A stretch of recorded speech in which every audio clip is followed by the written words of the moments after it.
Place the boat on level ground. Open the app.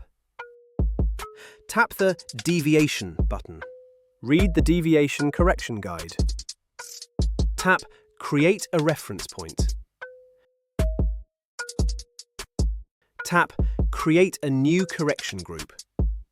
A target icon will appear on the boat icon, indicating that the reference point has been successfully set. Before starting a mission, position the boat on the set reference point. Check that the boat is positioned within the green zone. If the position is outside the green area, tap Fix the Deviation. When the boat returns to the green center, the deviation correction is successful.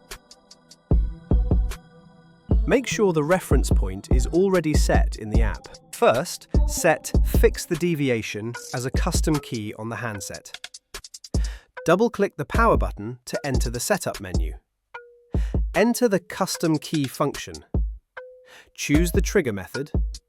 Find Fix the Deviation and assign it to the custom key. Return to the main page. Press the custom key once to correct the deviation. Correction is successful.